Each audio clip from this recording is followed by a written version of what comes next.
Welcome to the Abyss, an anatomy of terror at the Zero Sanctum, where the beat drops, and so do you, by Ligeia Thorne, correspondent for the Infernal Inquirer. You think you know hell. You've imagined the fire and brimstone, the lakes of boiling blood, the endless paperwork of a celestial bureaucracy gone mad. You are a child with a sparkler, trying to comprehend a supernova. The true horrors of the infernal realms are not found in simple torment, but in perversion. The perversion of hope, of joy, of ecstasy. And there is no greater, more exquisitely engineered perversion in all the cursed circles than the Zero Sanctum. It is not a pit, nor a prison. It is a nightclub. From the outside, it's a pulsating obsidian monolith, a shard of absolute blackness stabbed into the writhing heart of Pandemonium's entertainment district. It absorbs the chaotic light of the city, reflecting nothing. The only sign of life is the bass. You don't hear it with your ears at first. You feel it in the marrow of your bones. A deep, subsonic tremor that calls to the most primal parts of your soul. It's the heartbeat of the life, and it promises oblivion. They call it the Zero Sanctum. The name is a paradox, a sacred space of nothingness, and its central sacrament is the drop. I went there not as a partygoer, but as a journalist. My assignment: to document the phenomenon, to understand the mechanics of its unique brand of carnage, and to answer the one question that echoes through the hushed, terrified whispers of the damned. Why would anyone willingly subject themselves to it? The line to get in was a river of damned flesh stretching for blocks. Imps in chrome jackets, succubi with iridescent skin that shifted with their moods, towering, multi-limbed horrors from the lower voids, and the occasional, wide-eyed mortal soul, foolish or brave enough to seek the ultimate thrill. The air crackled with a mixture of desperate anticipation and raw, undiluted fear. A 7-foot-tall bouncer with the head of a ram and embers glowing in his nostrils examined each patron. He wasn't checking for invitations or fake IDs. He was gauging their capacity for terror. Those who looked too fragile, whose fear outweighed their hunger, were turned away with a dismissive snort. Survival here was not guaranteed, and the management preferred clientele who understood the terms of the contract. When my turn came, the ram's head tilted. Press pass. His voice was like grinding stone. I held up my credentials from the Infernal Inquirer. He let out a puff of sulphurous smoke that might have been a laugh. Another one. Try to stay in one piece, scribbler. The vibe is immaculate, but the floor is unforgiving. He stamped my wrist with a sigil that burned with a cold, violet light. The door, a seamless slab of the same light-absorbing obsidian, irised open, and the sound hit me like a physical blow. The immaculate vibe, a symphony of controlled chaos. The first thing that assaults you is not the gravity, but the sensory overload. The Zero Sanctum is a cathedral of sound and light, dedicated to a god of chaos. The main chamber is vast, so vast the ceiling is lost in a manufactured nebula of swirling, blood red, and electric purple smoke. Within this cloud, colossal, spectral DJs, beings of pure energy and malevolence, manipulate the fabric of reality itself. Their names are legend. Nyxus, the weaver of discord, St. Vitus, the patron saint of manic rhythm. They don't just play tracks, they conduct symphonies of psychic dissonance. The music is a form of hellish EDM, a genre known as Abyssal Wave. It's built on layers of screaming synth, distorted choirs of the eternally lost, and a bass line that feels like it's rearranging your internal organs. The beats are complex, polyrhythmic, designed to bypass conscious thought and speak directly to the lizard brain, the part of you that knows only fear, hunger, and the urge to move. And the visuals, oh, the visuals. Holographic serpents of liquid light coil through the air. Fractal patterns bloom and collapse like dying galaxies. At times, the walls seem to dissolve, offering glimpses into other, more terrifying dimensions, scapes of pure geometry or oceans of screaming faces. The air itself is thick with the scent of ozone, spilled ichor, and a sweet, cloying perfume that the demons call soulphrenia. Most strikingly, everything not nailed down floats. Glasses of glowing, phosphorescent liquor drift through the crowd like drunken fireflies. Patrons, in moments of relative calm, push off from the floor to perform lazy, graceful somersaults in midair. It's beautiful, a zero-gravity ballet set to a soundtrack of impending doom. This, you quickly realize, is the calm before the storm. This is the setup. I pushed my way through the throng. The dancers were a mesmerizing study in infernal physiology. A creature with 6 arms moved each limb to a different percussive element, a living embodiment of the rhythm. A pair of succubi, their forms shifting between solid and smoke, intertwined in a dance that was both erotic and predatory. They all moved with a frenetic, practiced energy, their eyes wide, pupils dilated not with drugs, but with a raw, adrenaline-fueled ecstasy. They were feeding on the energy in the room, on the fear, on the anticipation. I found a relatively stable spot near a pillar that seemed to be made of fused, screaming souls. Their mouths formed handy drink holders. My guide for the evening, a wiry, fast-talking imp named Six, materialized at my elbow. He was a regular, a G-veteran, as he called himself. First-time scribe, he yelled over the music, his forked tongue flicking out to catch a floating drop of what looked like liquid silver. You feel it, the tension. It's building. Nyxus is teasing the first drop. How do you know? I shouted back. He tapped a bony finger against his temple. You learn the patterns. The music pulls back, the bass gets deeper, more hungry.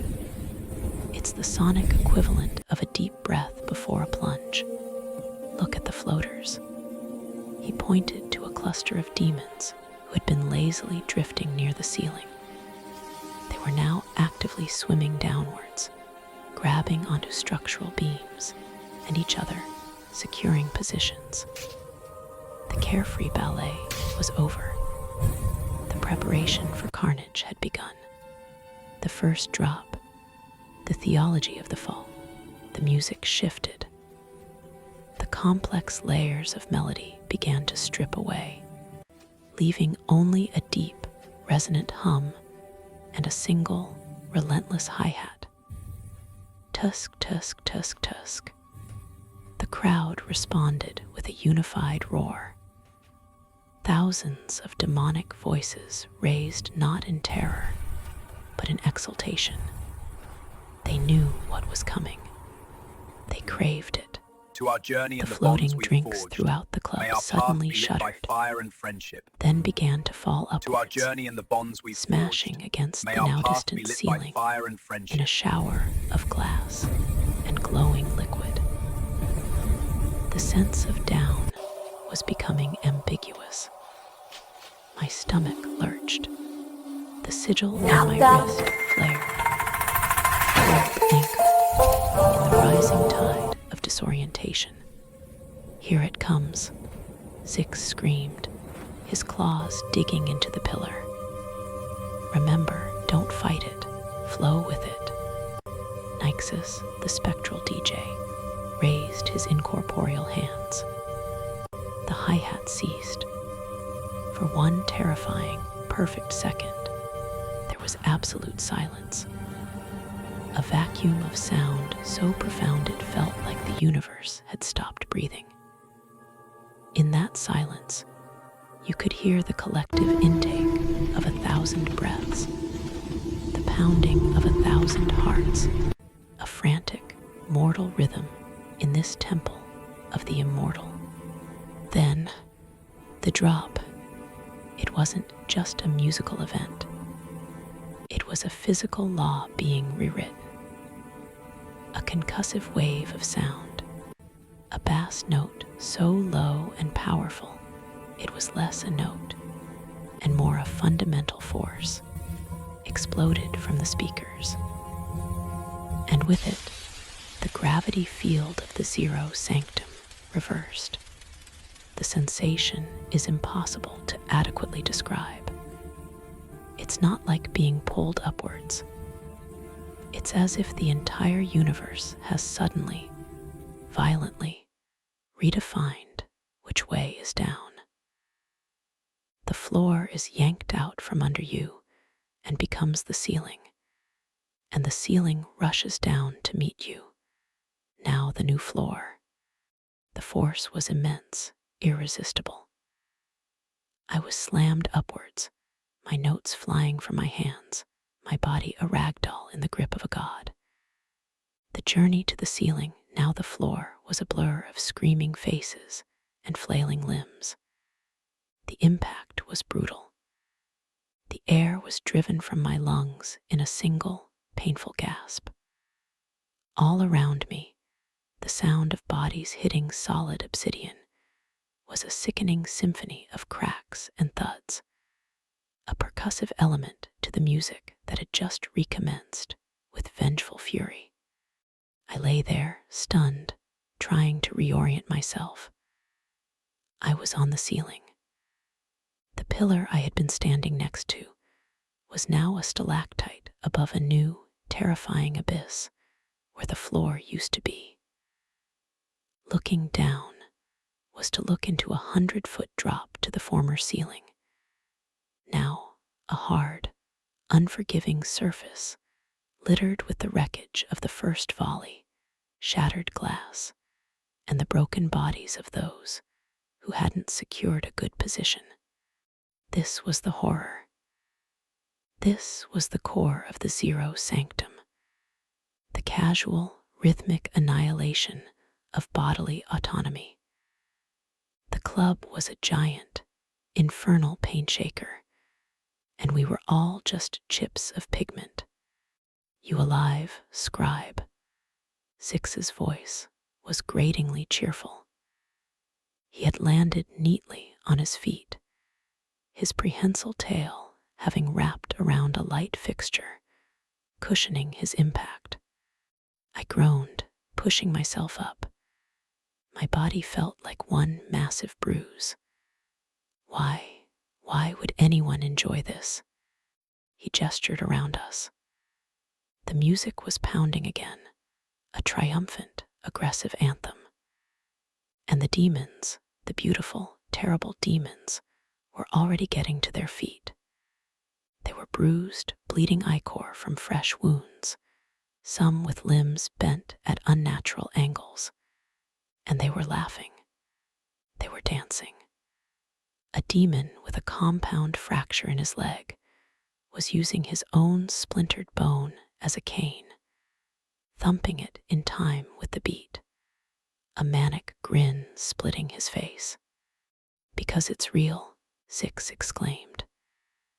"In a world of eternal damnation and bureaucratic torment, this is pure, unadulterated sensation. It's a reminder that you're alive, or damned, or whatever. It's the ultimate rush. Look at them. The vibe is immaculate." He was right. The carnage was part of the aesthetic. The splatters of ichor on the walls looked like modern art under the pulsating lights. The moans of the injured were absorbed into the synth pads. It was a perfectly self-contained ecosystem of agony and ecstasy. I watched as a team of imps in glowing hazmat suits, the Sanctum Sanitors, rappelled down from the former floor, now the ceiling above us. They moved with efficient grace, collecting the truly broken, the ones who couldn't get up.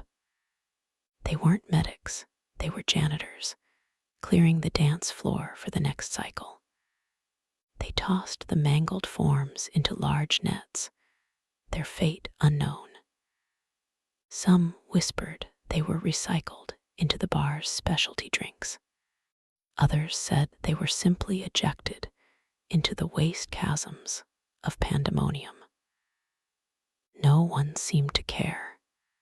The gravity held us fast to our new floor. The party had not even paused. The dance was a different one now, more stomping, more impact, a celebration of survival. I saw two demons high-five, their hands meeting with a wet smack, fresh ichor spraying from their palms. This was only the first drop, the rhythm of ruin, an observer's log. Over the next 6 hours, I experienced the cycle dozens of times. Each drop was unique, a fresh masterpiece of terror orchestrated by the DJs. I began to take notes, my hands shaking, documenting the patterns of the horror.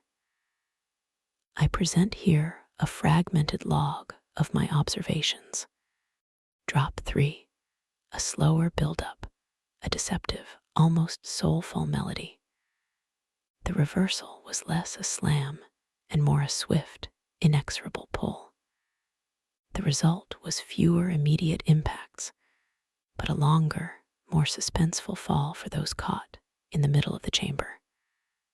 I watched a succubus, who had been floating serenely, suddenly find herself in a slow-motion ascent that turned into a terrifying, tumbling descent towards the hard ceiling. She had 20 seconds to scream before she hit. The crowd cheered her descent like a meteor shower. Drop 7, a double tap. The gravity reversed, slammed us to the ceiling. And then, after only 15 seconds, before anyone could even find their footing, it reversed again, smashing everyone back down to the original floor. The carnage was apocalyptic. The sound was a wet, crunching roar. The sanitors were working overtime. The DJ, St. Vitus, responded by layering in the sound of shattering glass and twisting metal over the beat. The dancers, those who could still stand, moved with a jerky, puppet-like frenzy, their bodies broken, but their spirits, or whatever passed for them, unquenched. Drop 12, a localized reversal. The gravity didn't flip uniformly. Instead, A wave of inverted gravity swept through the crowd like a ripple. One moment, you were standing firm, the next, the demon next to you was yanked violently upward while you were crushed downward, your bodies scissoring together in a grisly collision. It was chaotic, unpredictable, and the dancers loved it the most. It was the ultimate test of hedonistic reflexes. I learned the techniques of survival. The G-anchor, finding a central pillar or structure that would remain a relative constant, though which surface of it was down was a gamble. The cling, desperately holding onto a heavier, more stable demon, a practice fraught with its own risks, as they often used smaller demons as shock absorbers. The flow, the Zen-like state 6 had mentioned, where you completely relaxed your body, becoming a loose, boneless thing that could theoretically absorb impact better. It was a theory I was too terrified to test properly. During a lull, a period of stable, normal gravity that allowed the floating drink service to resume, I managed to speak with one of the dancers. Her name was Seraphina, a fallen angel of some minor order, her once white wings now tattered and stained with neon colors and dried ichor. One of her wings was clearly broken, bent at a jarring angle. She didn't seem to notice. "It's about surrender," she said, her voice a melodic contrast to her ravaged appearance. She sipped a floating cocktail that swirled with the colors of a dying star. Heaven was about order, control, your place in the grand chorus. This is the opposite. You have no control. The gravity, the music, the chaos, it owns you. And in that surrender, there is a kind of freedom. You stop being you. You become part of the beat, part of the drop. But the pain, I gestured to her wing. She looked at it, seemingly for the first time. This is a receipt, proof of purchase. It reminds me that I felt something, that I survived. She gave a beatific smile. The vibe is immaculate. It was a mantra, a prayer, a shield against the sheer, logical insanity of the situation. The vibe is immaculate. It meant the music was perfect, the energy was high, the aesthetic was flawless. It didn't matter if you were being turned into paste on the ceiling. As long as the beat was good, everything was as it should be. I spoke to a senator on a break, his hazmat suit slick, with other beings' fluids. He was a morose-looking creature with the face of a bloodhound. "Job's a job," he grunted, wiping a claw on his thigh. "We get paid by the body. Busy nights are good nights. The vibe pays my rent." When I asked what they did with the collected debris, he just stared at me with tired, yellow eyes. "They go to the reclamation zone. Nothing wasted in the sanctum. Even the screams get sampled and used in the next track."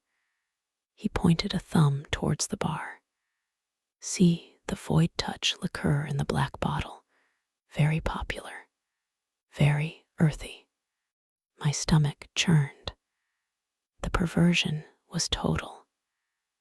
The victims were recycled into the party, their very essence becoming fuel for the next wave of destruction. The grand finale, Nyxus's masterpiece.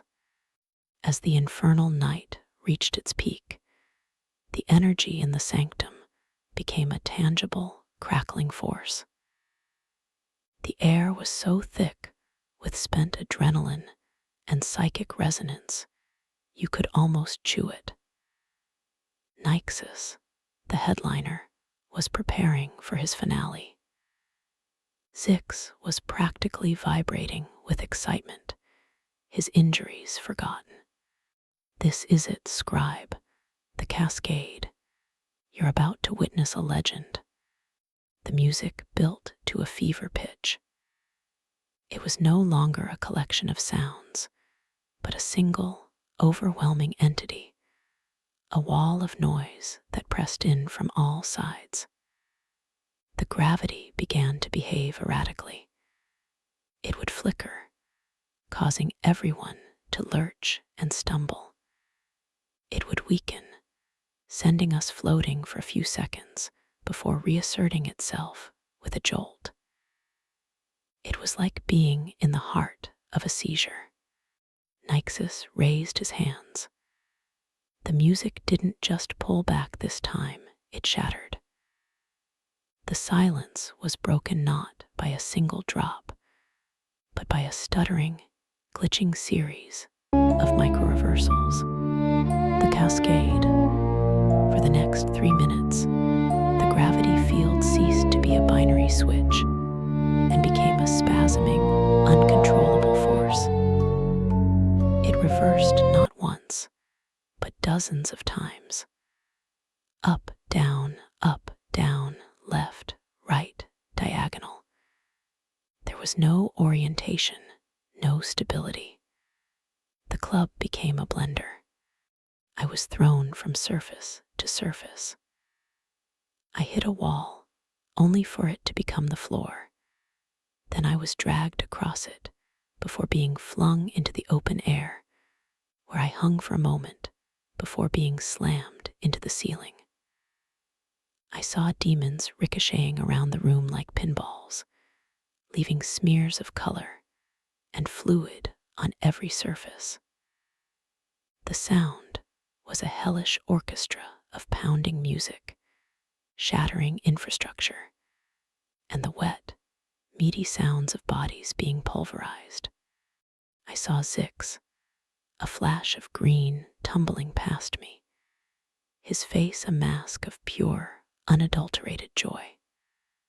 I saw Seraphina, her broken wings flapping uselessly as she was tossed between two opposing gravity wells, her body contorting in ways that should not be possible.